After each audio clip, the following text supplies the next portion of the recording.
Yo, what's up, world? It's your boy P.SO, and I'm here with C Monty.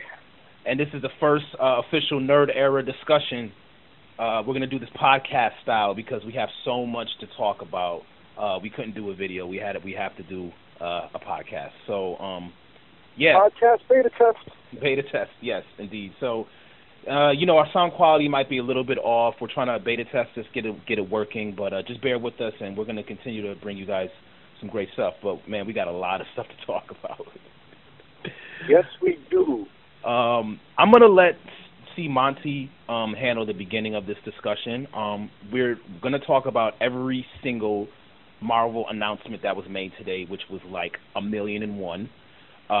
So the first thing I want to talk about, though, is the Agents of S.H.I.E.L.D. footage, which I have not seen because I did not see tonight's episode of Agents of S.H.I.E.L.D., and apparently there was some new footage added tonight. So, C. Monty, you saw it tonight, so let's talk about that first.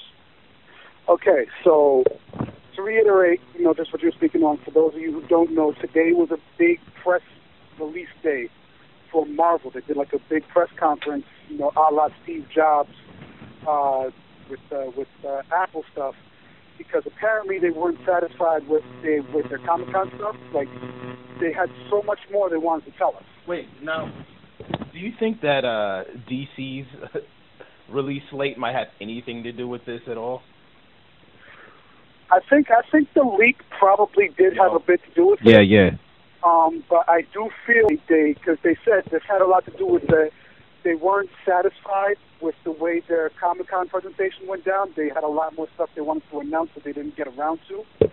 So they scheduled this big event. But I think the reason why they scheduled specifically for this day is because this was supposed to be the day that they released that Age of Ultron trailer with Agents of S.H.I.E.L.D., but they had to wind up being, they kind of had the hand for it when it leaked, and they had to release it early, which I think was a very bold and very cool thing that they did, because they could have very much said, had their lawyers start stripping it down from all the websites and making people take it down, but they just, they fan serviced it. They went like, you know what, it leaked, we're going to own it, and we're just going to release it ourselves. But they decided to do this big press conference today to talk about all the projects they have coming up in the future. And they released more footage from Age of Ultron tonight during Agents of S.H.I.E.L.D., and they're going to be doing even more footage next Tuesday when they air their 75th anniversary special during the Agents of S.H.I.E.L.D. scheduled time on ABC. More footage of Age of Ultron tonight on Agents of S.H.I.E.L.D. And essentially what it was is it was parts of the trailer, but if you remember in the trailer, there's the scene where Ultron walks in on them, all the Avengers hanging around, and starts Penthouse, and he's doing the whole thing about you're all puppets on strings. So the footage starts out with the scene preceding that. It shows them hanging out and what they're talking about in the conversation, and it's basically, Thor's got his hammer on, he's got Mjolnir on the table. And they're kind of talking about how, whosoever possesses the power of Thor whoever deems himself worthy can possess the power of Thor and lift the hammer and all that stuff. And so they're kind of competing with each other to see who can actually lift it. So it starts with Tony trying to lift the hammer and he can't do it. And then he goes and he gets his Iron Man glove and he's trying to lift it with the Iron Man glove, but it's still not powerful enough. And then it's got him and freaking Rhodey both with their Iron Man sleeves on trying to lift it, and they can't lift it. And the really cool thing, and I think the thing that you're going to bug out about when I tell you about, is that then it cuts to Captain America trying to lift it, and it starts to move a little bit. He doesn't lift it, but it starts to move, and Thor's looking what the hell? He just moved my hammer. Oh, wow. Yeah. And so then it cuts over to Black Widow, and she's like, oh, no, that's not a question I need to answer. She basically already knows that she's not worthy to lift the hammer, And so Tony Stark makes a quip, and he's like, I think what it really is that whoever so possesses the fingerprint of Thor can lift the hammer. He's basically trying to explain it's a biometric kind of system where if the hammer recognizes Thor's biometrics, then it'll recognize him and it'll lift. And so Thor goes, that's interesting, but there's an even better theory. None of you are worthy of lifting my hammer. And then, like, you hear like a loud metallic kind of screech, and it cuts over, and it's like, Ultron walking in. He's like, "Of course not. None of you are worthy. You're all puppets on strings," and that whole speech. And then it cuts back into the trailer, like that half of the trailer that happens after that scene. So that's basically the footage they showed. Them all trying to lift Thor's hammer. So now, before we go into the slate of like all the movies being released, I also want to mention, because there was more footage from Age of Ultron that apparently was shown during the press conference today. And I was watching like a live blog feed of people who were there talking about it. I didn't actually get to see the footage, but the way it was described was that it was Tony Stark and Captain America, and they were chopping wood for some reason, and they were talking about Scarlet Witch. Like, they were having this discussion about Scarlet Witch. Now, nobody went into any details that I know from what that conversation was, but I do feel that whatever conversation they were having, whatever they were talking about, is going to set the tone for the upcoming Civil War movie, which we're going to get to in a minute when we start talking about the Marvel slate for the next few years going into 2020. But I think that's going to set the tone of where Cap and Tony Stark stand in regards to the whole Civil War thing. All right, so that was the footage from Age of the S.H.I.E.L.D. tonight, and so I guess now we'll go into the quick press conference, right? Quick review or I guess response to the episode, the actual episode itself. How was it tonight? The episode was pretty solid. It was a good episode. I'm gonna do my in detail video review along with the review for the Flash tomorrow. So you guys are gonna get. But it was a really solid episode. Age of the S.H.I.E.L.D. is really is on the ball this season. Like, it's really found its footing ever since the whole Hydra Uprising storyline, and it's kind of continuing off of that. And it's there's a lot of interesting things going on, and I think it's going to tie further into leading into the Civil War storyline. So we're going to see a lot of interesting things happening, and we're getting more development, like on the whole Sky's father thing, and whether Sky is an alien or not, and all that kind of stuff. So I'll go more into detail into it when I do my video review tomorrow, though. Awesome. All right, let's get right into it.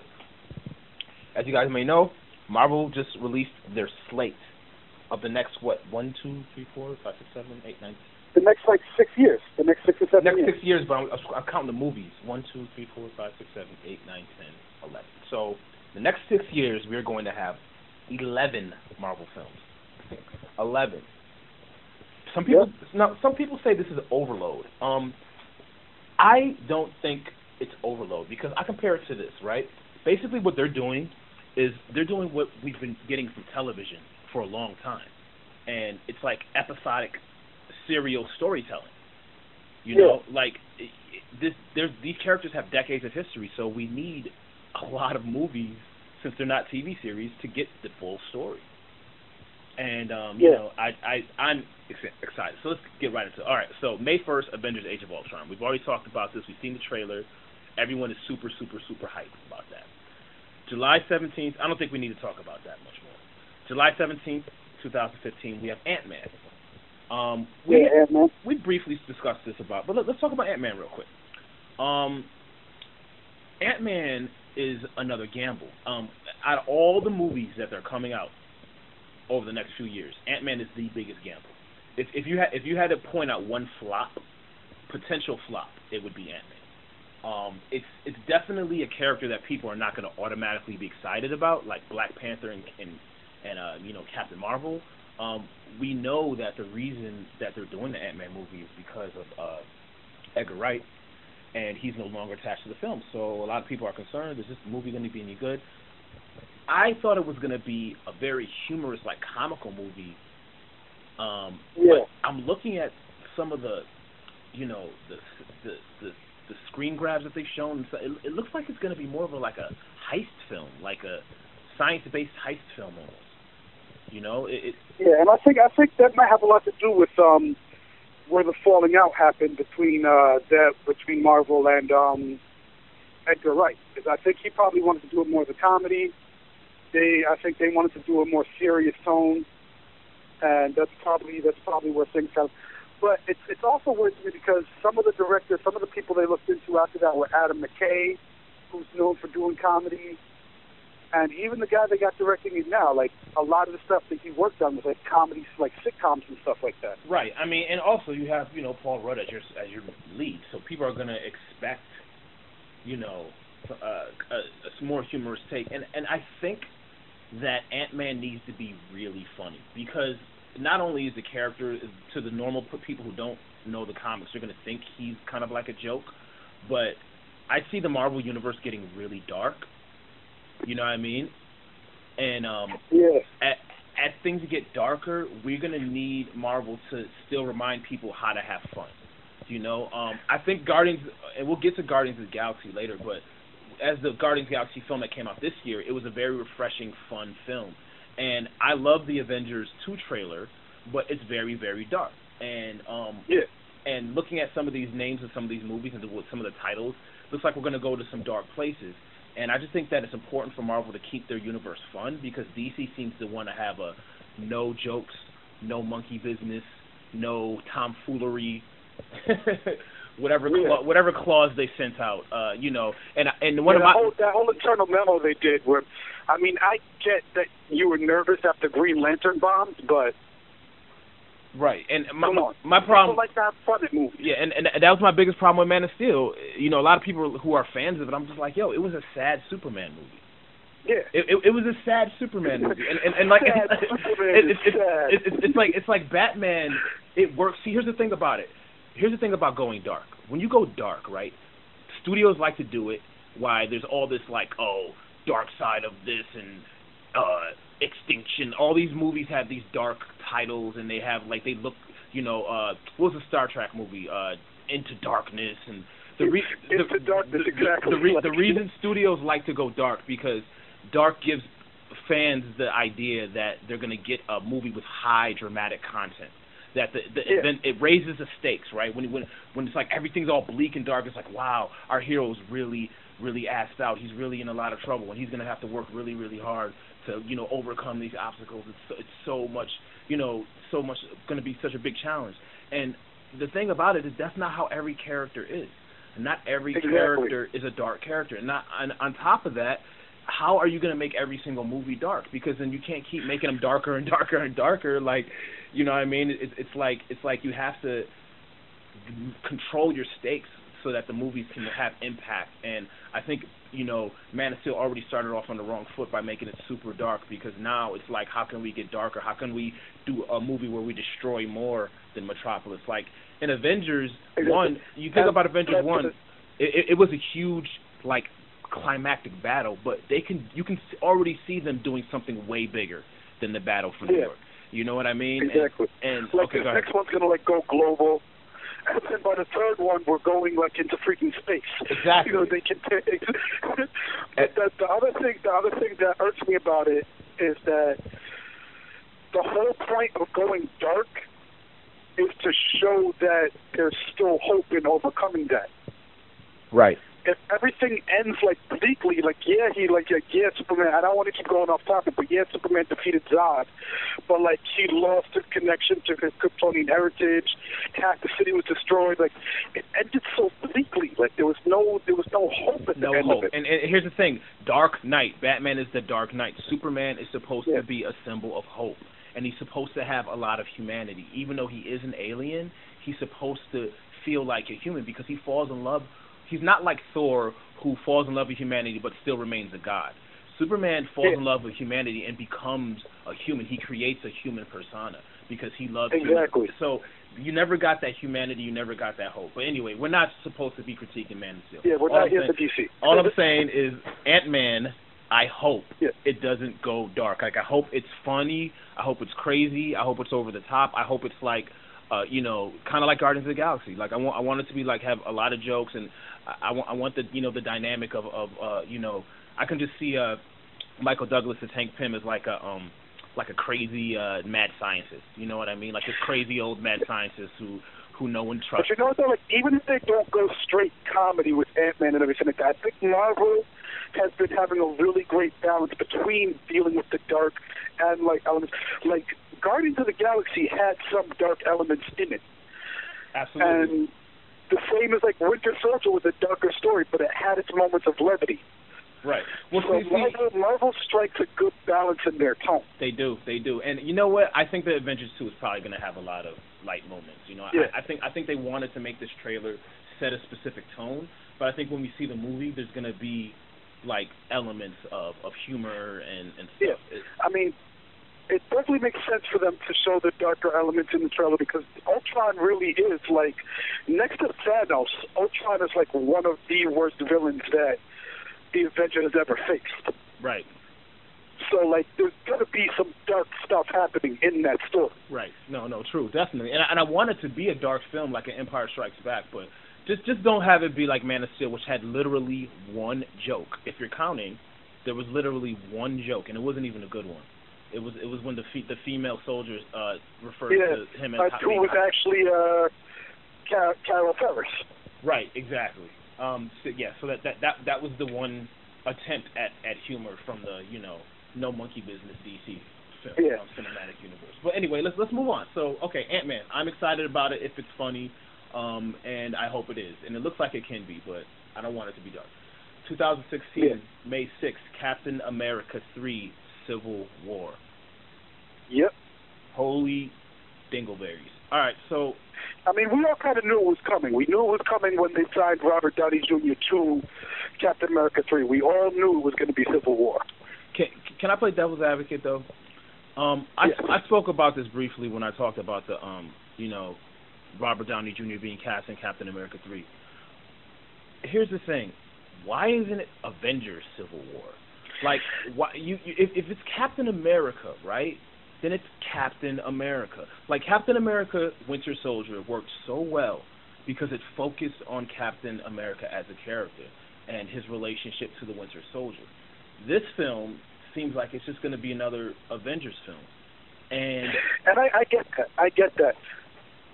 My thing with that is that I kind of feel like Marvel's kind of moving away from the idea because it's a wide universe. So even when these character stories take place independently of like a big team up, they might still interact with each other from time to time. So it might not be a big scale Avengers problem, but Tony Stark might be involved, and Hawkeye might be involved. Thor might be on Asgard, because Thor doesn't have to give a shit about Civil War. Thor doesn't have to care about the government trying to regulate superheroes and everything like that, because he could just be like, screw this, I'm going back to Asgard. So he doesn't need to be there. You're right. So it wouldn't be like a complete Avengers thing. It would just be dealing with the people who have to deal with Earth. I'm just a little bit concerned because before they said that it was going to start the Civil War, but now it is the Civil War. You know what I mean? Like this. Yeah. And looking at the rest of the slate, wondering how this fits into the puzzle with all the other things that are coming.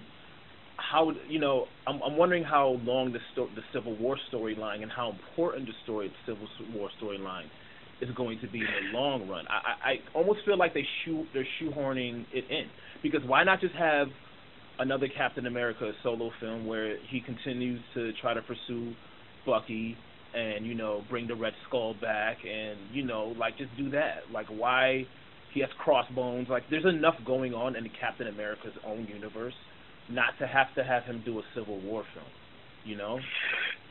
See, what I'm thinking is, okay, so in the first Avengers movie, we had the big alien attack that forced the Avengers to come together to unite to save Earth, right? Right. And in the wake of all of that, everybody has their own ideas on the best way to handle things and everything like that. And then I'm guessing that Tony Stark creates Ultron, and then things go wrong with that, and then the government is like, okay, we need more oversight. You can't just randomly create this stuff or randomly go out and do this stuff unregulated. So we need more oversight. You need to amp it up and everything like that. And that's going to be where the Civil War storyline starts to fracture the overall universe.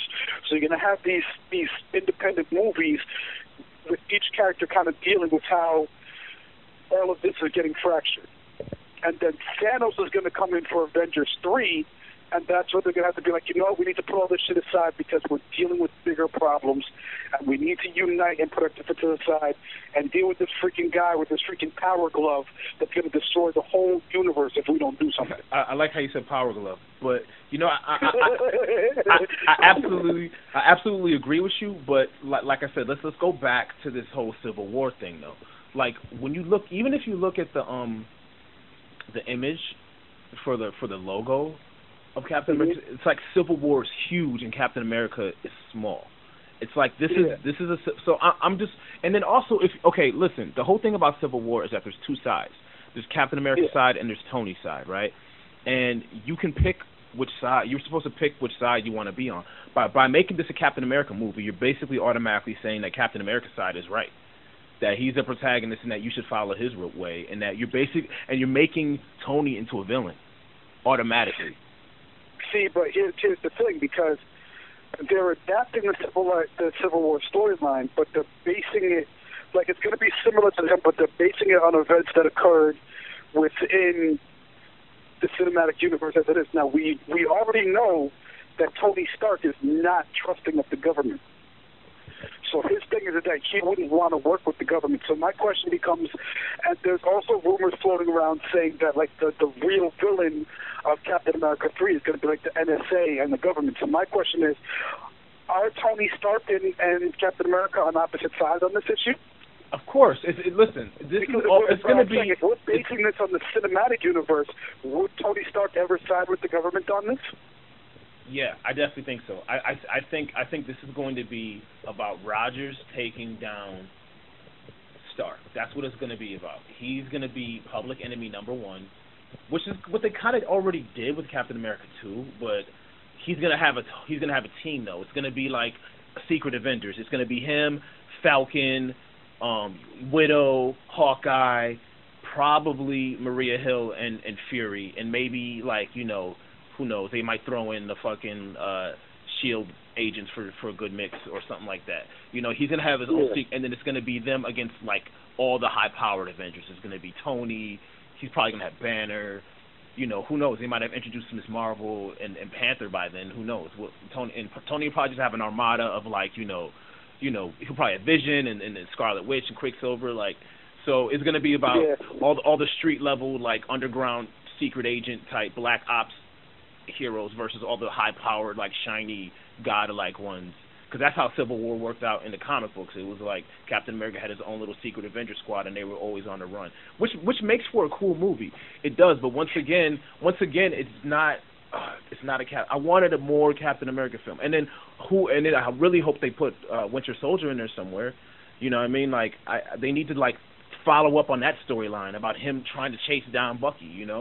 So anyway, freaking Sebastian Stan signed on for like 9 Marvel movies. Right. So I'm sure he's going to show up at some point. Yeah. Suffice it is, all I know is that Captain America 3 is going to be done by the Russo brothers. So a Russo brothers movie, again, I think it's just going to kick ass. So it doesn't matter what my criticism says right now.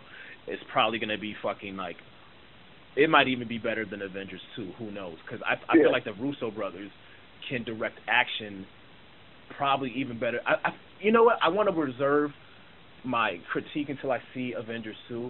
But just based on Avengers 1, Joss Whedon does a really good job creating amazing set pieces that are very comic book like. But when it comes to like action, like the Raid action, the Russo brothers have him beat. So we'll see. But I definitely get your point with the Captain America 3. Like, a lot of things are going to get kind of overshadowed. You're not going to really look at it as a Captain America movie. But I'm kind of fine with that. I'm kind of fine with them doing a big, more expansive thing. But once again, like I said, I don't want them to make Tony the villain. And Civil War is what made it such an interesting storyline was that there was no right and no wrong. You know what I mean? Because Tony Stark, as crazy as he was, and as big of an asshole as he is, he brought up some good points. You know what I mean? And it's just going to be interesting to see how they translate that into the cinematic version. Because I'm not expecting it to follow the same comic book storyline. But here's the big thing, because that movie is going to set the basis for the next movie that comes out that same year, is because in Captain America 3, we're going to see Black Panther in costume for the first time in preparation for the Black Panther movie that is coming out in November of 2016. Wait, hold on. You said it's confirmed that Black Panther's in Captain America 3? Yes, it was confirmed at the press conference that Black Panther is going to be featured in costume. It'll probably be like a stinger, but they confirmed that he will make his first appearance in Captain America 3 in preparation for his movie in 2016. Oh man, I just got a little stiffy. All right, that's awesome. All right, let's move on to the next movie because we're taking way too much time per flick. We got to keep it going. We're already half an hour in. I was trying to make this an hour.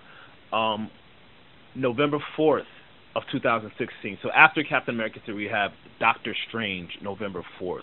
Boom, boom, boom. Now, hold on a second. Here's my thing. Is Benedict Cumberbatch confirmed or not to be Doctor Strange? He's not confirmed. He's not confirmed. That's what I thought. He's in negotiation, but he's not confirmed. Kevin Feige said at the press conference today that if it was confirmed, they would have announced it. He's in final negotiations, is what I hear. Yes. Like I said, I posted on a Facebook page about this Doctor Strange stuff. I'm so tired of Doctor Strange rumors. It's friggin' annoying that every single possible actor who's ever heard the name Doctor Strange in his ear, there's been an article written about him online about him possibly being Doctor Strange. I just want him to be cast already. Like, if you would have just said, they're casting Roseanne Barr as Doctor Strange, I would have been like, okay, fine, thank you for casting. At least we have at least I know there's someone playing the role. But if Benedict gets it, he to me is number one. The entire list, even though he's the most obvious choice, he is the best choice. I'm sorry. I just feel like, I would have really liked to see Joaquin Phoenix, really like to see that. I think it would have been very interesting, and he would have had a very dynamic take on the character. But honestly, just if I had to put my money on any of the actors that were listed, Benedict would have been my number one. And if he gets it, I really think it'll be just box office gold. Because he's going to attract people to the character who don't even care about comic books. They're going to be like, wait, that's Sherlock. That's Sherlock. Oh, my God, he's doing some cool, weird, Marvel shit. Let me watch that. Yeah. So, and the other thing is the implications of what it does to the Marvel Universe. Because now you're introducing magic and horror into the Marvel Cinematic Universe that was based on science and technology that thus far. You know what I mean?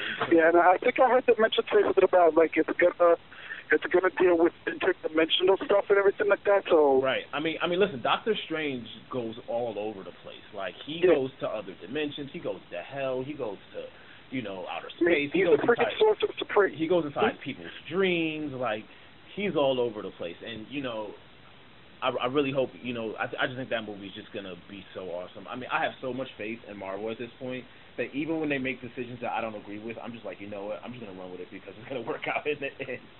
So it's like they really, literally have not really made any serious mistakes, and their snowball just keeps rolling. So I'm really excited about Doctor Strange. That one I hope is really dark and scary. I hope it's not. I know I just gave this whole speech about it needing to be lighthearted, but I hope that one is not. I hope it's dark because Doctor Strange needs to be freaky and scary and stuff. Yeah, I mean, like Doctor Strange deals with like demons and stuff like that. It should be a little bit dark. Yep. All right. So coming up next year, 2017, May 5th, we have Guardians of the Galaxy 2. Yes, Guardians of the Galaxy 2. I needed a sequel. On a feeling. All right, so they didn't have much news about that because James Gunn is still working on the script. So they didn't have too many details about what's going to be coming up for us in Guardians of the Galaxy 2, other than the fact that they have the release date for it. Did you see? There's really not much to discuss on that end. We really don't know what's going on with Guardians of the Galaxy 2 right now. Just that James Gunn is working on the script, and they're going to be putting it out in 2017. One thing I do like about Guardians of the Galaxy 2 is first you have a May 5th release date. That's interesting because that's that early summer release date. So they're going to set the whole. Any other movies trying to come around that that week, you better just clear away because that's gonna smash that week. Yeah, because Guardians of the Galaxy 1 it's still making money. Smashed the box office. Exactly. It's still making money. They smashed the box office out of nowhere because nobody even knew who, like the mainstream didn't even know who the Guardians of the Galaxy freaking were. And that movie cleared almost $100 million in its first weekend. The crazy thing is, I don't even think the mainstream movie-going audience who went to see Guardians of the Galaxy even really understand that the fact that it's in the Marvel Cinematic Universe. Yeah. It was that different. Like it was that such distinct. an obscure property. It was such an obscure property. It had such a unique feel and had such a unique fan bases that it's already developed that I don't even think these people realize that it's part of Marvel, which is going to make what they do later on so friggin' crazy. But we'll get to that in a second. But one more thing I want to say about Guardians of the Galaxy 2 is if you look at the art that they released for the logo, I love how the 2 is just written on there and the date is like written on there and it's like crossed out like it's handwriting. That tells me that the movie is already going to have that same vibe that it had in the first one. Like they're not. Exactly. It's not called Guardians of the Galaxy 2. Universe falling or something like that, or like Guardians of the Galaxy 2 Into Darkness. I can't see that happening with James Gunn though. Yeah, see, they understand what works in that property, and they know that the Marvel universe needs more of that. And this is what makes me so upset with DC, because a lot of people, they were talking about they're not going to put Shazam in the DC Cinematic Universe because it doesn't fit their tone, doesn't fit their no-nonsense tone, their darkness tone, blah, blah, blah, blah. See, you're missing the point. The whole point is that you can put all these different tones together. If you give them their own distinct film and let them express themselves in that tone, in that film, then when you put them all together, you just have to find a way creatively to make it all work. But DC, they don't understand that, and Marvel understands that, and that's why I think we're going to get another crazy Guardians of the Galaxy movie, and it's going to kill. That one might have, next to the Avenger films, Guardians might have the most potential to make the most money, because it's just such a great property, and people are going to want to see Groot again. They want to see Rocket. They want to see Star-Lord. Like, it's going to kill. All right, let's go on. So, cool thing about 2017 is we get 3 Marvel films. So, there's actually 3 films to talk about. So, July 28th is Thor Ragnarok. Yes. All right, so the cool thing I like about Ragnarok is that is a very famous word and storyline from the films. Yeah, and then Viking culture, Ragnarok is basically the apocalypse. It's the fall of Asgard. Yeah. So, the apocalypse, fall of Asgard, the end of all be all. So this is obviously, and this is exactly what I'm talking about, like when you go dark. Like, what was Thor 2 called? It was called Thor, the Dark World. Dum, dum, dum. Yeah. So now they're like, shit, what are we going to do now? We already went dark. Now how can we go darker? Okay, let's just kill everything. Let's do Ragnarok. Let's do Ragnarok. Yeah, so it's like... That's what Ragnarok means. It means the end of all things. So that's what happens when you... That's what I'm saying, this whole problem of going dark. Now, here's the thing. I like Thor 2. A lot of people didn't. I enjoyed Thor 2. I thought Malekith sucked as a villain, which really was disappointing because Chris Eccleston is a great actor. So he was cast as a great actor. Just the script just didn't do anything with him.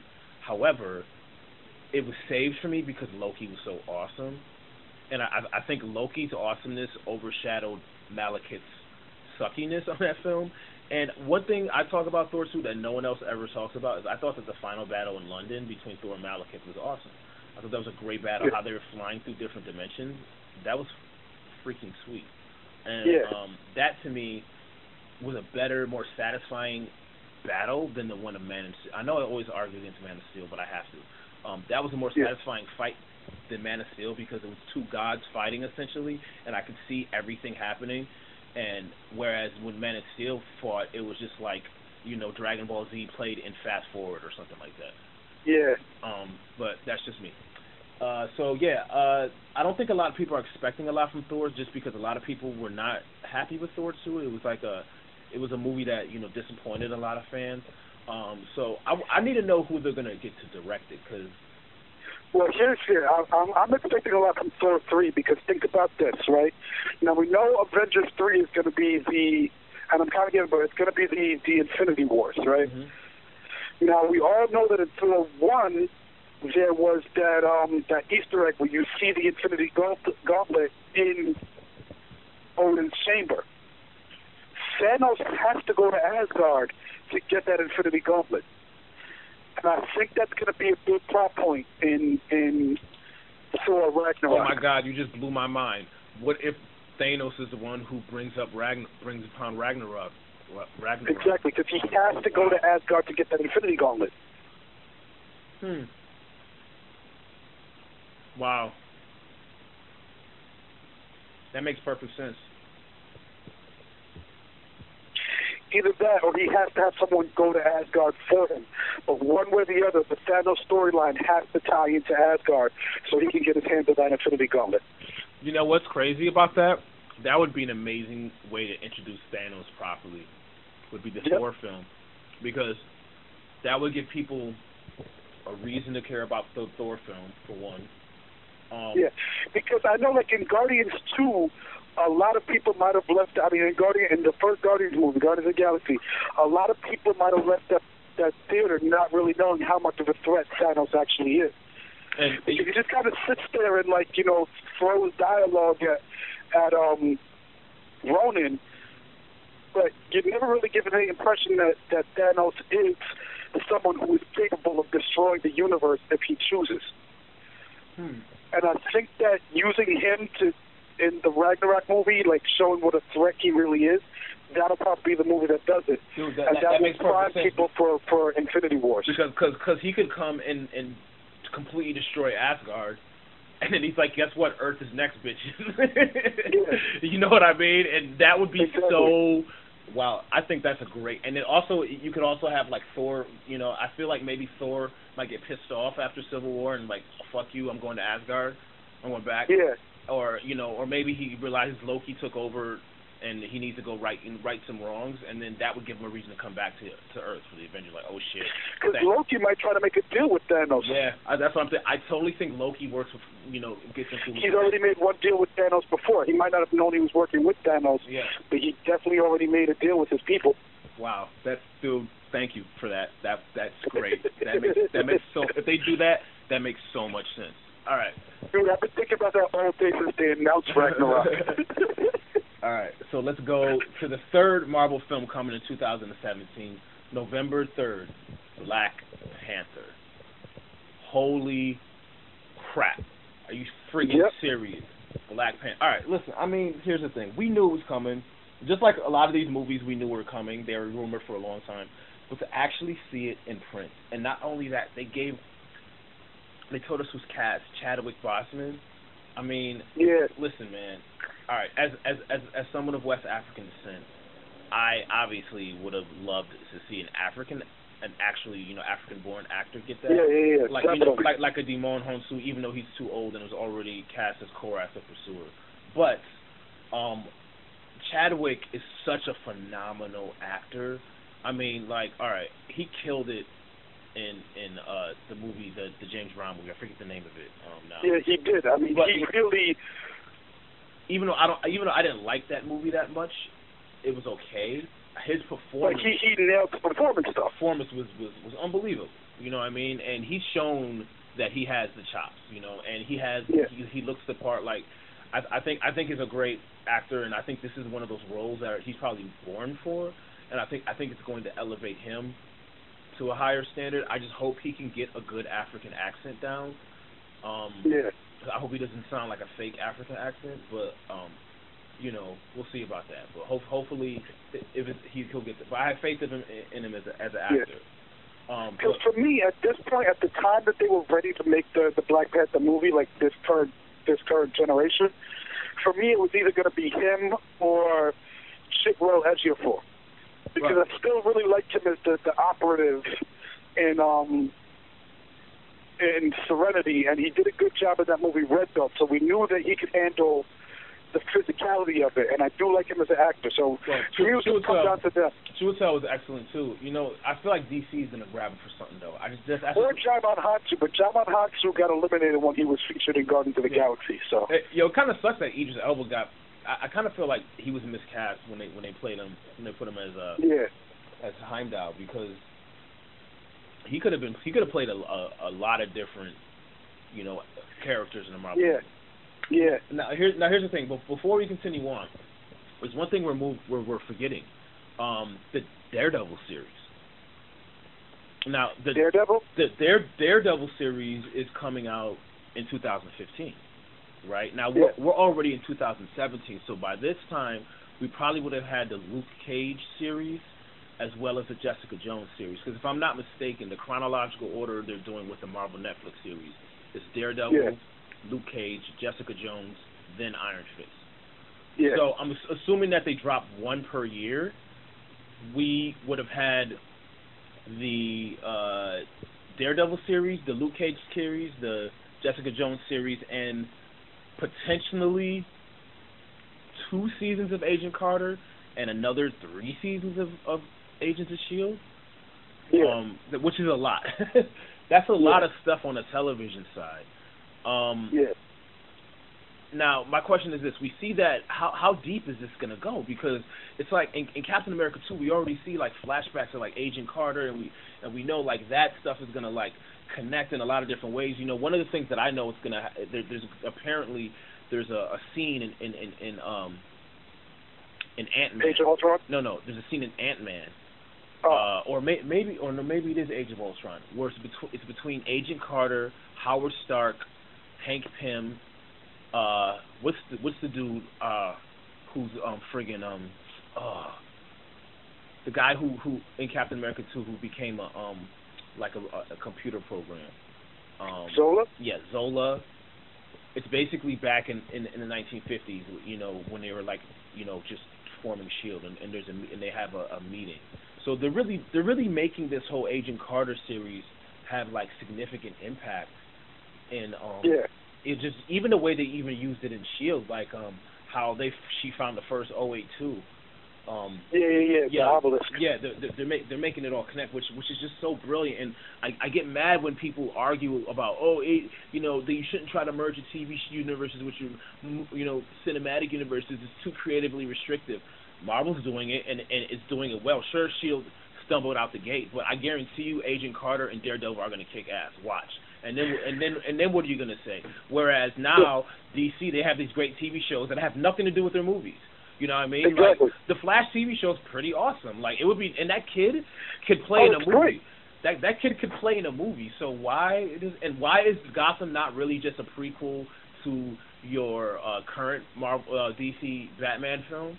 Like, seeing that you have a Ben Affleck Batman coming, right? Why isn't Gotham an actual prequel? What kills me too, like, not to get too off topic, but not only is the DC television universe not tying in with the cinematic universe, it's not even tying in together because Gotham is on Fox and the Flash is on CW. We've had one actor be in both shows. Now, the guy who's going to be playing Zaz on Gotham next week was also missed in last week's episode of The Flash. Wow. So they're not even tying the TV universes together. They're treating it all as separate stuff. Yeah, I don't think, it's cool, but I feel like they're missing an opportunity, and I think Marvel is just showing you the blueprint. Marvel showing, and even if one of the TV series sucks, who cares? Let's say one of the Netflix series sucks, or let's say S.H.I.E.L.D. goes back to being sucky. Who cares? You know what I mean? The show can get canceled. Yeah. And they can just make it. They can just do it in a way that everything that happened is canon, but it doesn't affect any of the other characters in any significant way. So who cares? You know what I mean? Like, because much like the Marvel shorts they were doing, it's a way for them to fit in elements of the story they need to tell that they don't necessarily have time to put into the big screen stuff. Right. And if it's awesome, then now you have an opportunity to not only have an awesome TV show, but that enhances the overall cinematic universe, but now you can bring those characters into the films as well, and you don't have to explain anything. Like, if Daredevil and Luke Cage show up in one of these Avengers films, you don't have to explain anything. Because you've already had seasons. Don't hold your breath for that right now, though. Nah, man. What do you mean don't hold your breath? I think that's part of the plan, dude. I think this whole. According to Feige, as of right now, all of that stuff is complete. Like, there's no plans to work that into because his exact words were, it's a little bit too crowded in the cinematic universe right now. Maybe in the future, maybe like going into Phase 4, but as of Phase 3, there's no plans for it. Well, I guess I could see that. We're not going to be getting a standalone Hulk or Black Widow movie in Phase 3. It's tough enough, and it's difficult enough to make all the television universes work together. So I could see. I would appreciate at least a cameo. Like, can we see like Daredevil like swing by somewhere, or like can we get a Matt? I would love it if like maybe Cap gets into some legal trouble and Matt Murdock is his lawyer or something. You know what I mean? Just like have at least a nod to the TV universe to at least remind us that they're connected, or like maybe have one of the Agents of S.H.I.E.L.D. characters make a cameo in Avengers, just pop up and have say 2 lines. You know what I mean? Like. Just, I don't know. Like, for instance, we have this whole storyline with Sky potentially being partially alien. Right. That could tie into the whole thing with Peter Quill being partially alien as well. Right. Maybe they come from the same race. Moving on, I think that's exactly where we're going. Because let's go on to the next year. All right, so 2018. Hold on, before we go into 2018, there's one last little thing I want to mention. There was a comment that was made that I think was very telling, tying into the whole idea of other characters coming into the cinematic universe. Because when asked about whether or not Spider-Man would feature in the Marvel Cinematic Universe, Kevin Feige's response was, "Everything right now is rumors and speculations. I'm not going to announce anything until it's confirmed." Now, he did not flat out say that negotiations were not happening with Sony. Okay, so he didn't deny any possibility that Spider-Man might show up. Listen, Sony needs to immediately, post-haste, make this happen, just because, it benefits both parties. And somebody mentioned to me that, not only is Sony in very big financial trouble, but somebody mentioned to me that Sony has never sold toys. And if you let Marvel do the cinematic universe, they can make money off the toys. They also have a great hand in video games, obviously Sony, so they can make a ton of Spider-Man and Marvel comic-related video games and stuff like that. Like, it just makes sense that they can work a deal out, and they need to do that post-haste. Here's what I think the best bet is. They let Marvel use Spider-Man in Avengers movies, but they retain the right to make the standalone Spider-Man films. That's a good compromise. I think that would be the best bet. But now back into 2018. All right. Let's go to 2018. All right, May 4th, The Avengers Infinity War Part 1. All right. Now, obviously, huge nerd boner off of this, but we gotta play devil's advocate right away. How do you feel about them splitting this film into 2 parts? I love it. I'm half and half. Okay. You're half and half, just like the movie is half and half? Yeah. Ha, ha, ha. Now, obviously, it makes sense because the Infinity War is going to be such a huge story that it makes sense to do it in 2 movies. But I'm also of the mind that I totally would sit down in the theater for 4 hours straight just to watch the movies all at once. Yeah, but you're a sweaty nerd, dude. You know what I mean? I think they could have done it as one really long movie, 3.5 to 4 hours or whatever like that. I think a lot of it has to do with them splitting it up so that they could grab as much money off of it as possible. I totally think so. And here's one thing to consider, right? Tony Stark, or Robert Downey Jr., is only signed on for 1 more film. Listen, anything can happen. Who knows? They might adjust they already adjusted his contract to being Captain America 3, but maybe if they only use him for 1 film, I have a feeling that you might only get some of the Avengers in the first one, and then you'll get all of the rest of them in the second one. You know what I mean? Like, I think they might do something like that. I feel like they might put the Guardians in the first one, maybe like the Guardians come to Earth in the first one to kind of warn the Avengers, hey, listen, Thanos is coming. But first they get misunderstood, and maybe the Avengers fight the Guardians first, and then once they settle down, they're like, hey, wait a minute, we came here to warn you. And Thanos is coming, and they use that kind of stuff more so. And I think that maybe I think they got to build the whole Kree thing. I think Sky in Agents of S.H.I.E.L.D. is Kree, and Yeah. and I think they're going to build the Kree because okay, let's just look at the next two movies, right? That's come out. July 6th is Captain Marvel, and November 2nd is Inhumans. And the reason I'm just announcing both of those at the same time is because I think they're kind of linked. Yeah. Simply because Captain Marvel in the comic books, her powers come from Kree. The Kree is an alien race. They're kind of like super scientists. They experimented on humans, and they created Inhumans, which is the movie that's going to come out on November 2nd. And Captain Marvel's powers, her powers are cosmic based, and they come from the Kree. So I kind of feel like that is going to be a big part of this whole Infinity War thing. And I'm thinking maybe even Peter Quill might have some type of Kree cosmic type of heritage as well, and maybe all of that is going to link together. Wow, this is getting kind of complicated. This is getting kind of crazy. Like, wow, I can't believe this is actually happening. Like, this sounds like, you know, the type of comics you used to read as a kid, and I can't believe they're unfolding cinematically. Like, they're actually treating their movies like comic books. They're like, you know what, you friggin' nerds can handle it. Yeah. Because, like, a lot of my, like, regular friends are like, this is too much. This is way too much. I can't believe I'm overwhelmed. I'm like, you know what?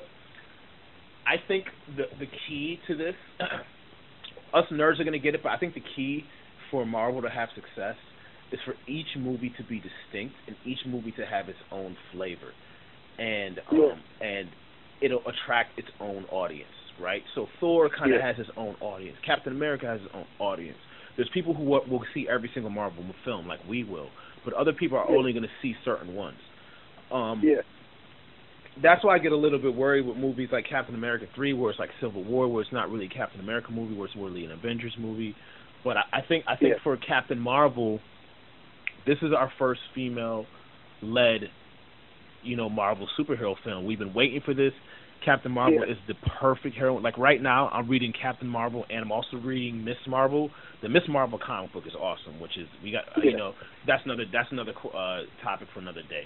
But the Captain Marvel comic is also really great because you know, Carol Danvers is just, she's like this awesome like astronaut, space pilot, and she's like got this kick-ass attitude, kind of like she's like kind of like a tougher Captain America almost.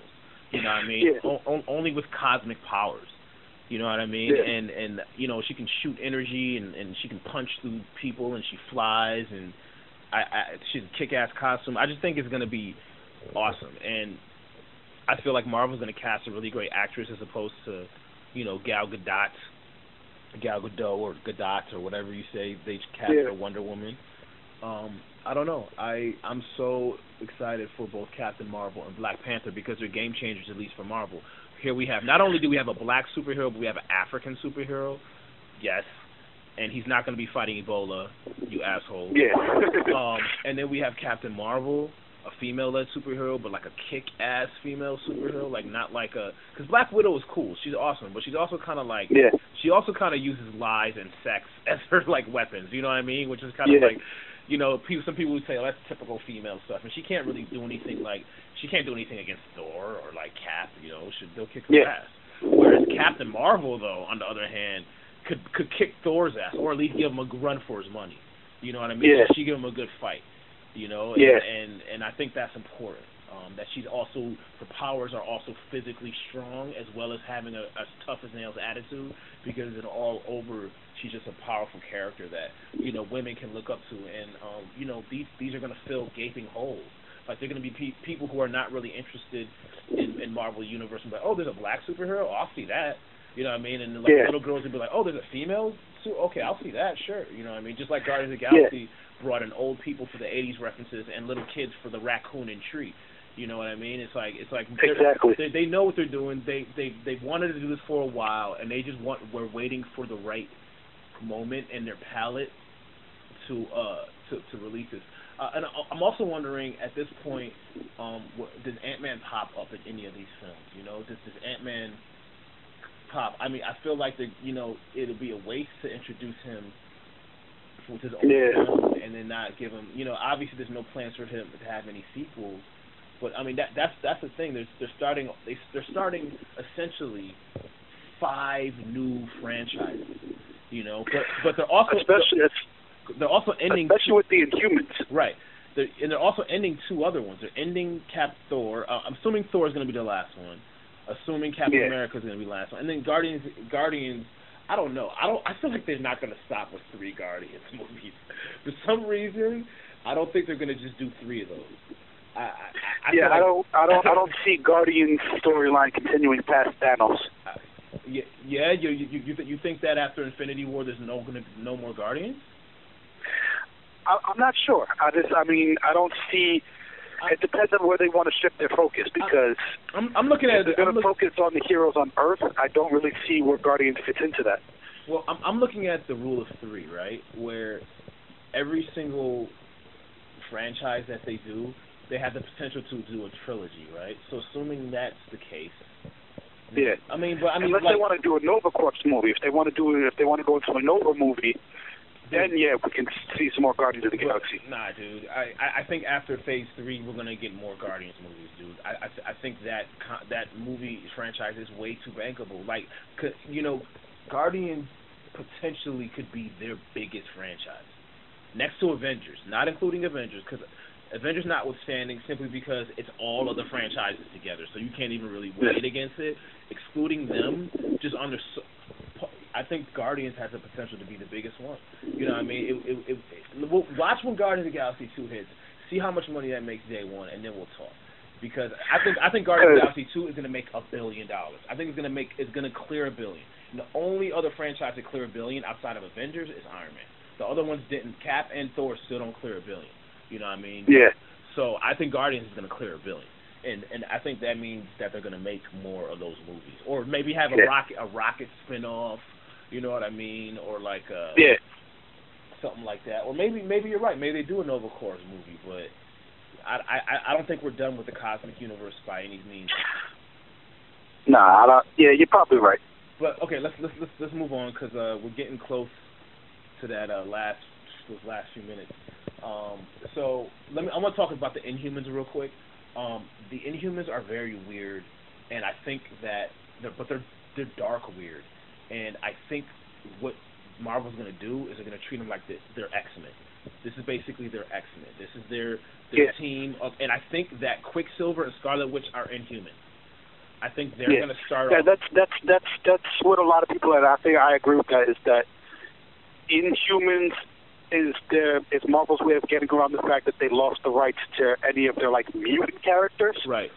So these are going to be the oddball weird characters, and when I look at the Inhumans, right, and when I look at the Inhumans though, they're so strange. Like, okay, for instance, Black Bolt is awesome. He's just a really cool character because he talks and he can destroy a whole planet.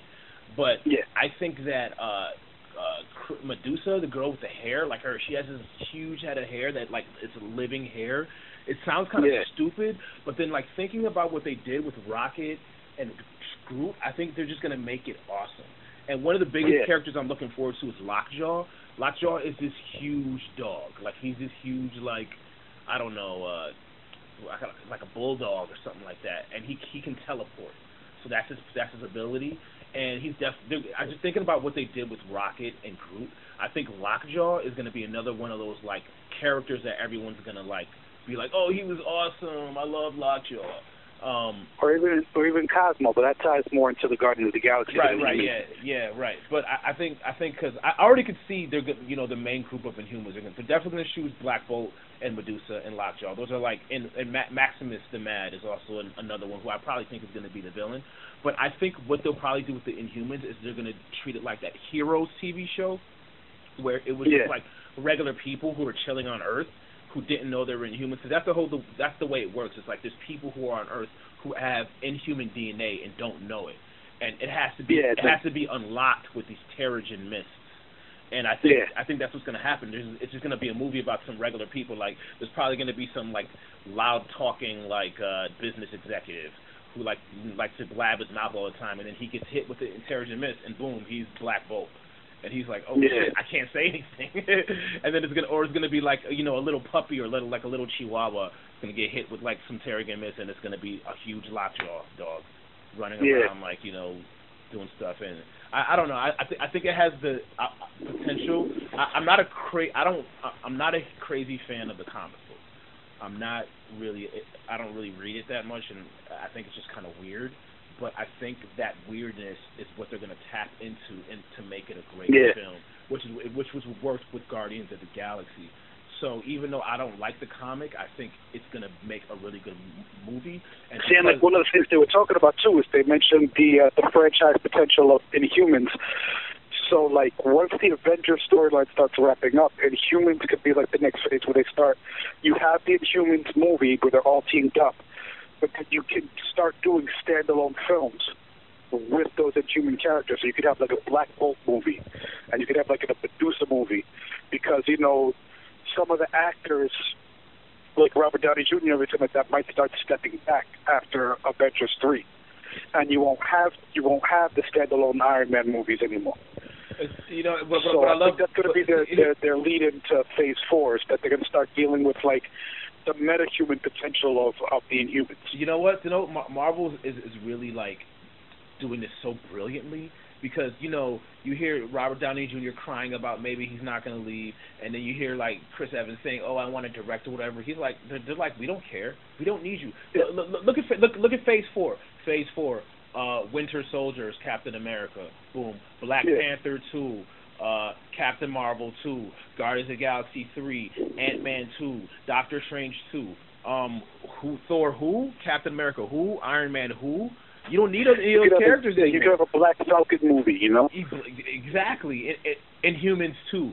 Like they're basically starting all these new franchises, and all of these actors are signed in for like 9 movies apiece. So they don't need any of the actors they had from the first Avengers.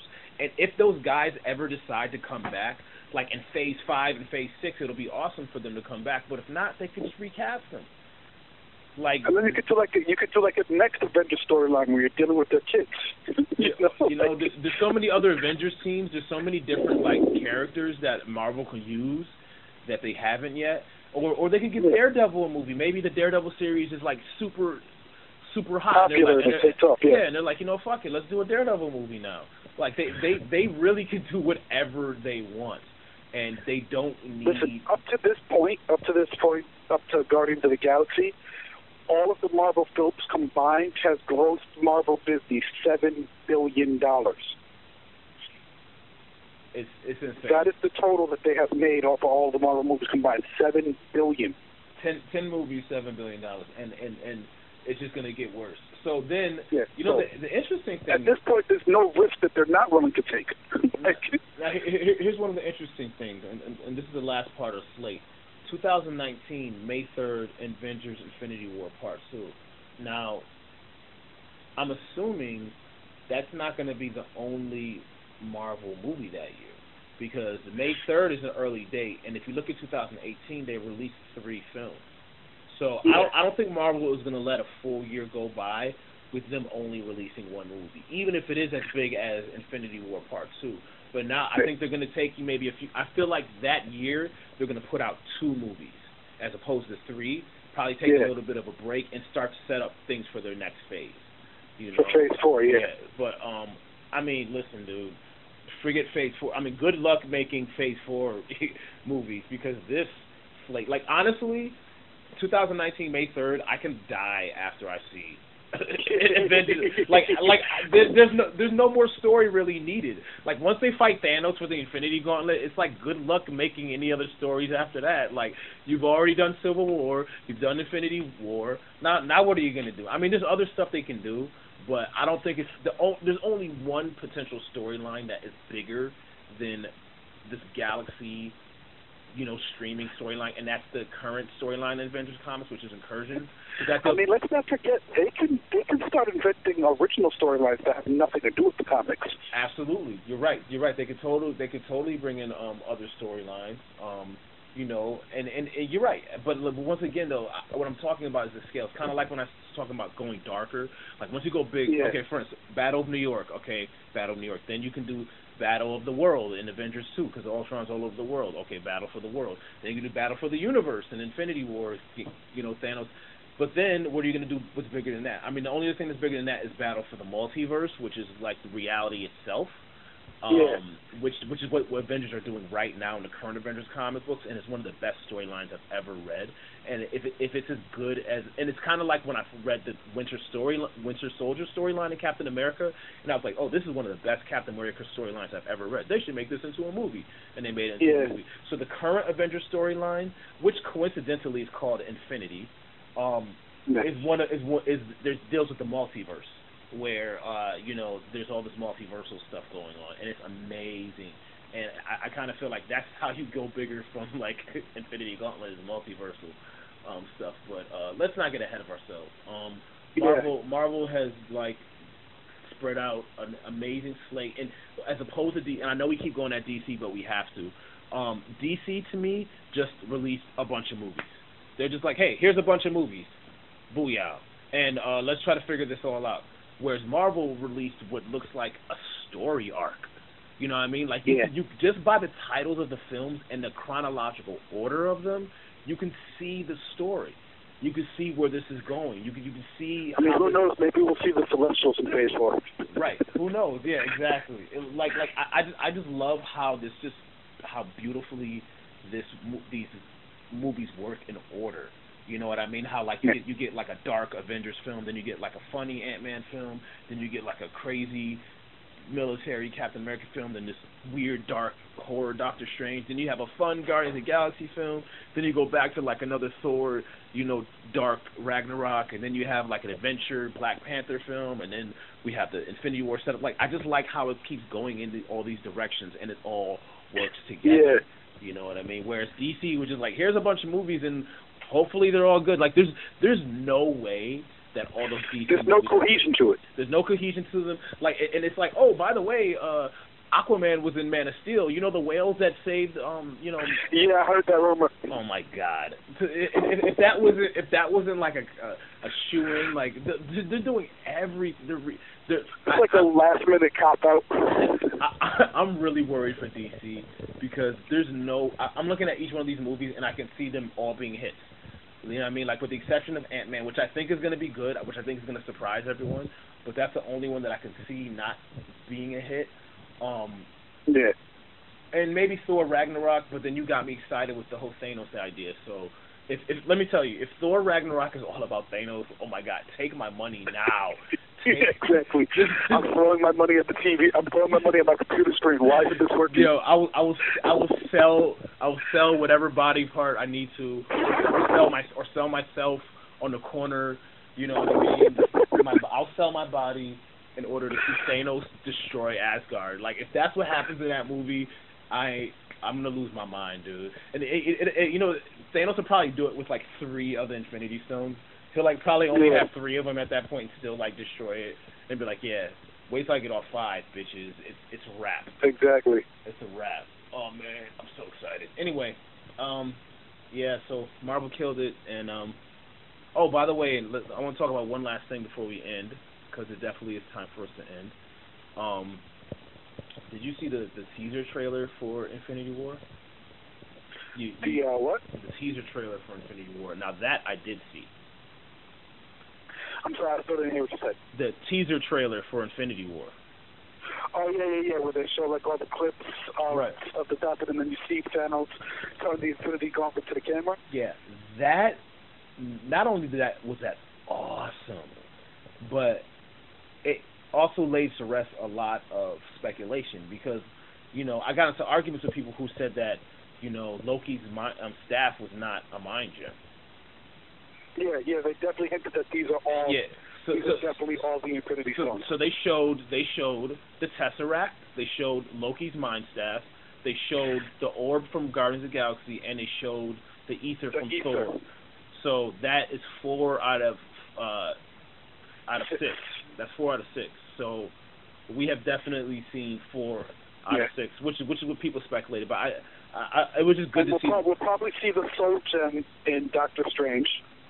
I think we're going to definitely get a gem in Doctor Strange, because that ties him into it. And then when do you think we see the other one? Do you think we see it in Ragnarok maybe, or Black Panther, or maybe in Black Panther or Captain Marvel? Like, there are some people that have been speculating, because Lego has been building tie-ins to Age of Ultron, And one of the things they showed was what's the name of the ship that Krang the Conqueror gets? Oh, I don't know. That's you beat me. I don't know. But that would be a good way to work in the time gem with the whole Kang the Conqueror storyline. Yeah, that would be interesting. I mean, that's definitely interesting. I'm just wondering how they're gonna pull all the gems together. I mean, listen, I don't know. We can speculate forever, man. All I'm saying is we'll see how it plays out. This is a great slate. Today was a good day for Marvel. It was definitely a good day for Marvel, and like it is totally like it's gotta suck to be with DC Warner Brothers. Because this was a great game of chess that just happened over the last couple of weeks with movie announcements. Like I felt like this summer was very weak when it came to movie announcements, and we were all waiting for these type of announcements, and we never got them. And DC that they thought they were like getting ahead of the game by dropping their slate, and then Marvel dropped their trailer, and then they dropped their slate with this. This is just really, really awesome, and we still got more stuff coming. We're still going to have the 75th anniversary special next week, and they're going to be dropping more Age of Ultron footage during that. So the Marvel's not done yet, man.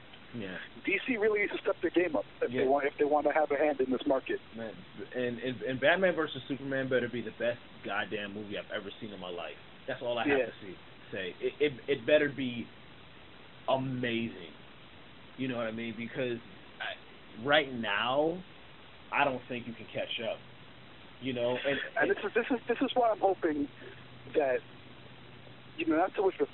I don't think X-Men Apocalypse is going to do bad. Brian Singer's going to do well with that, but I'm really hoping that the new Fantastic Four reboot bombs, because that will be the third Fantastic Four reboot, the third Fantastic Four movie that Fox has attempted that will bomb. And they'll probably be like, you know what, this franchise isn't worth it, and they'll let Marvel get it back. Well, here's the thing. I'm hearing a lot of good things about Fantastic Four, though. I'm hearing a lot of there's a lot of fan things that people are going to be mad about because it's deviating from the comics. But I hear that the take that they're doing is extremely unique, and they're definitely trying to do that superhero film that doesn't feel like a superhero film thing. Yeah. So I think they're dumbing down the fantastical aspects of it, which is pissing a lot of people off. But from what I'm hearing from the actors that they chose, the writer of the script, the director they have, it's a really nice team of creatives that they've gotten together for this film. So it might be one of those movies that it's not a good Fantastic Four movie, but it's a great movie. And I think that's what's going to happen, where it's going to be a movie that... And that's fine, and nothing against anything with that, but I still hope it bombs, so Fox will give it right back to Marvel. But you know what, though? Once again, Marvel doesn't need Fantastic. Honestly, Marvel doesn't even need Spider-Man. Yeah, they get a Galactus movie. Okay, all right. A proper Galactus movie. All right, okay, all right. You got me excited about that. But barring Galactus, Galactus notwithstanding, Fantastic Four, Spider-Man, X-Men, we don't need them. In fact, it would be nice to have. In fact, if we had them, they'd even be cluttered. Here's my thing. I never really was excited about Spider-Man teaming up with the Avengers in the comics. Here's my thing. Look at the Avengers. Look how powerful they are. Okay, all right. You might say, they really need Spider-Man. They don't need. Okay, you might say, well, Widow's not powerful. Hawkeye's not powerful. Yeah, but they provide different skills that pay off in a lot of different ways. Case in point, when the Avengers go into space, they normally have Hawkeye pilot the space jet because he has not only the best piloting skills, but he has great accuracy. So he can pilot the jet and shoot people in space better than anyone else. So he's not superpowered, but he has other skills. And Spider-Man has other skills too. He's a scientist or whatever. But I just felt like he's just there to crack jokes and shoot webs at people. He doesn't significally make your fighting chances really that much better. And we already have enough scientists on the Avengers squad. I don't know. And then the X-Men, X-Men are so different and so unique. They don't really mesh well to me with the Avengers that well in the comic books. I mean, the Inhumans are a much better fit, So I'm just not all of this we need the entire. And here's the thing: it allows Marvel to to dig deeper into some of the other characters. Because if Marvel had Spider-Man and all those other characters, we might not be getting a Black Panther movie. We might not be getting a Captain Marvel or Inhumans or even a Guardians of the Galaxy movie. But because... I'll agree with you on all of that. I'll agree with you. It would be cool to have Spider-Man and Avengers movie if they work out that deal with Sony. I really don't need X-Men to go back to Marvel. I really don't care. I like the X-Men movies. I would like to see Marvel get Fantastic Four back just so we can get a proper Galactus movie. All right. I agree with you. And, also Silver Surfer would be cool to pop up in a Guardians of the Galaxy movie and stuff. So, but you know what? I heard didn't they get the rights to... I heard they got the rights to Galactus and Silver Surfer back, but not to the Fantastic... I don't know. I might be mistaken. I'm probably wrong about that. Okay, and one more thing. Who I really want them to get the rights back to, more so than anybody, even more so than Spider-Man, is Namor. Namor? A lot of people don't realize that Namor is owned... I definitely agree with that. Who has Namor right now? They might just give it back because they're not doing anything with it. Namor is the one superhero that's not owned by anybody but Universal. He's a soul. So Universal doesn't own any other Marvel superheroes but Namor. So he's in his own... But you know what, though? Because if Universal doesn't... there comes a point where you just lose the option rights if you don't do anything with the franchise. Yeah. And Lionsgate owns Man-Thing, coincidentally. But... yeah, so it kind of sucks because Namor is one of the coolest superheroes to me because he's such an asshole. He's essentially... Namor is essentially a supervillain who, for whatever reason, decided to fight on the good side. But he has all the supervillains. Let's face facts that a lot of the stuff that's been going on with Aquaman over the last decade or so has been heavily modeled around the way Namor just always was. Well, but I think Namor is kind of like the anti-Aquaman because they both have the same kind of origin story. Yeah. But Namor is much more of an arrogant asshole. You know what I mean? That's what I'm saying. Like Namor was always that character. Aquaman in recent years has kind of become more of like I am the king of Atlantis. How dare you speak to me this way? Right. I think a lot of what they're doing with this story now that's making Aquaman cool again is heavily modeled off of what Namor was just always doing. That's interesting. I mean, I think you're right about that because Aquaman used to suck and now he's kind of cool in the comics. Yeah. And I think a big part of there was this one scene I was reading in a DC comic recently that was pretty ill where Namor or Aquaman was fighting some dude and he like started melting his flesh off in the water and the dude was like, what's happening to me? And it was like, it's the microscopic plankton I'm talking to. So I'm like, that's a really awesome way to use Aquaman's powers, that he makes microscopic plankton eat your flesh. That's pretty cool. But yeah, exactly. I think Namor, if they could toss him into, because in the comics right now there's a huge war between Wakanda and Atlantis. So Black Panther and Namor are fighting each other, and it's just so ill. It's just a great dynamic to have them fighting. See, that would be great because if Marvel got Namor back, that would be a great thing to look into for like some of the Phase 4 storyline ideas or even Phase 5. Yeah, it's going to be interesting. But, I mean, like I said, if they don't do any more Marvel movies after Avengers Infinity War, if that's the end-all be, I'm happy. Like, if that's it, if they never do another movie again, they've given me what I've always wanted. Or if the rest of their movies suck after this, like if all these movies are awesome, just make sure these next 9 movies are awesome. That would kind of suck, though, because that would mean that they only made the Doctor Strange movie and introduced the Soul Gem so they can get the Thanos. Like, well, I mean, they're never going to see another Doctor Strange movie again. Like, I imagine they're making more movies, but how long can they really be keeping this going? Like, I mean, maybe we're underestimating this. Maybe, like, 30 years from now, we would have had, like, 84 Marvel films, and every single one of them are, like, amazing. Who knows? Like, well, here's my thing. As long as Marvel can keep making comic books, they can keep making movies. No, as long as they can keep making money, they will keep making movies. You know what I mean? Like, the comic books could stop. Fuck that. They'll still make the movies if they're making money. Until that moment where they jump the shark. Like, as much as I would geek out and nerd out about it, that moment where they jump the shark where they're like, hey, Disney owns Star Wars and Marvel. Let's cross those universes. Yeah. Just have Han Solo fly the Millennium Falcon and fight us Thanos or something. Yeah, totally. I mean, oh man, but yeah, man. Hats off to Marvel. Make mine Marvel. Oh yeah. Oh, there's one last thing I forgot to talk about. Did you hear this rumor that Stan Lee is the Watcher? That who is the Watcher? Stan Lee. That the character he's been playing in all of these Marvel appearances is that he's the Watcher. I have heard that. I've heard that speculation. I think they need to make that true as soon as possible because let's face it, Stan Lee is gonna die soon. Yeah. Like one day soon, with like I'm gonna call it one day within the next 7 years. Nah, that's even too much. One day in the next 5 years, we're gonna wake up and they're gonna say comic book creator and legend Stan Lee is passed away. And yeah. I hate to say that because we're all gonna die one day.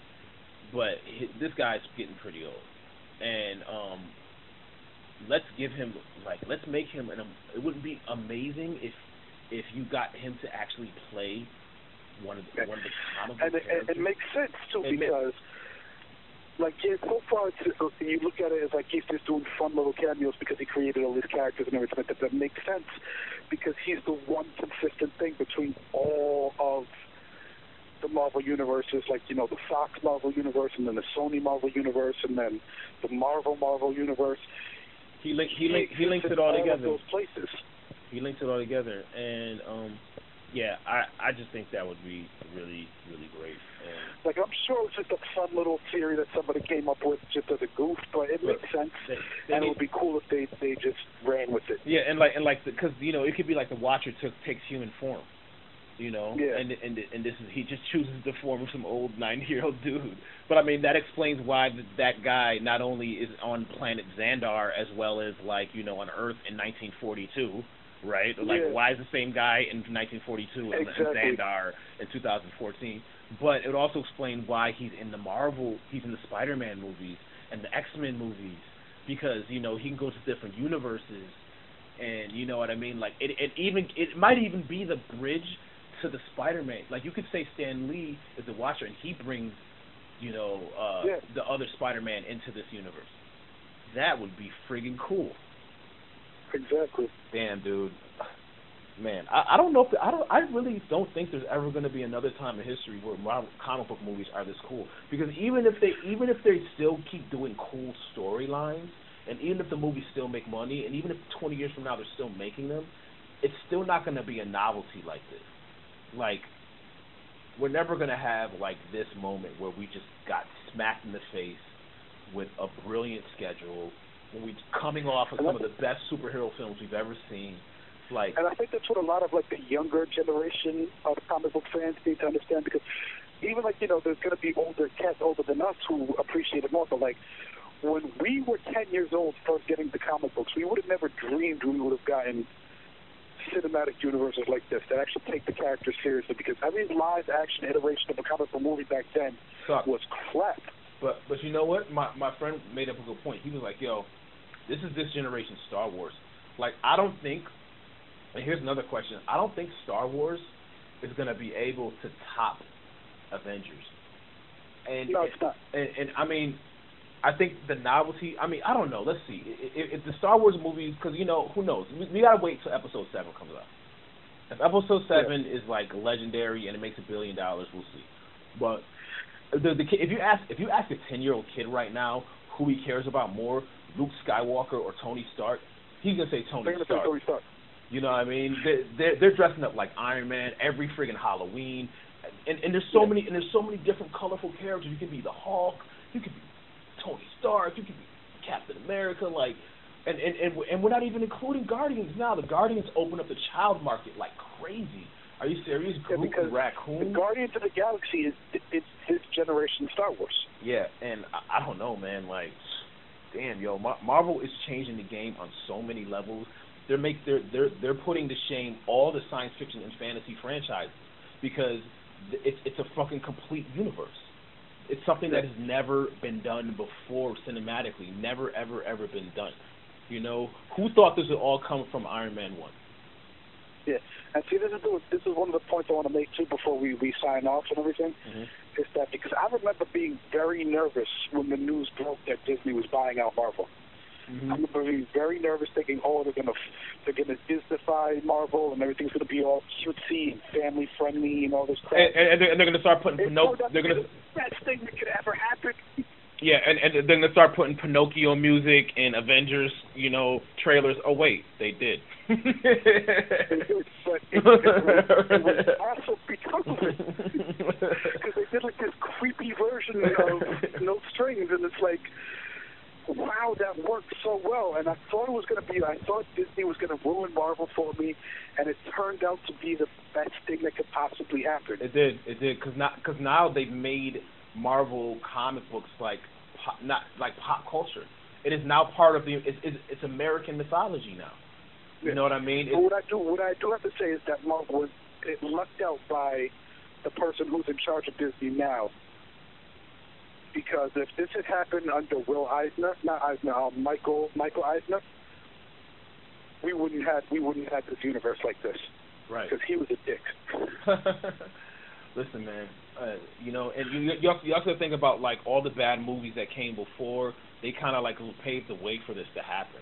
You know what I mean? Yeah. It's because they made so many mistakes, and it's also because like the fans have so much more power now because of the internet. It's like for years Hollywood thought they were smarter than us, and they weren't. Yeah. And now everybody wants to do a joint cinematic universe. They're trying to do cinematic universes from movies that don't even Universal monsters. Yeah, from movies that don't even need them. Like that shit. That don't even. They're just like, what other franchises can we just bring together? This mash together. But they don't realize that this comes from comic books, and comic books are a very specific type of literature. They're a very specific type of format. This doesn't happen in television. This doesn't happen in novels. This doesn't happen in films before this. Comic books was the only medium that you had a whole bunch of different stories all in the same universe being woven together seamlessly. And now that they're putting this in movies, people are losing their shit. They're like, 9 movies is too much. No, it's not. I bet you any amount of money, decades from now, this Marvel train is still running. Yep. I think when the see this going on, for as long as Feige, just put it like this, as long as Feige's in charge of Marvel, I think they're going to kick ass indefinitely. That's my prediction.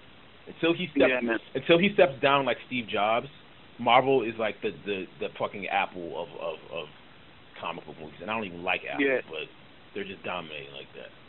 Yeah.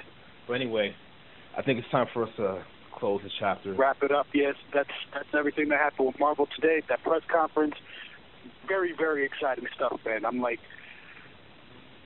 you have no idea. Yep. Well, it's P.SO and C Monty. Checking in with Nerd Era. Make sure you guys subscribe. Yeah, subscribe, yo. Check out our Facebook page, www.facebook.com/nerdera. Tell your friends. Yo, check out the YouTube as well, yo. Yeah, definitely. All right. Nerd Era, where nerd culture reigns supreme. Peace.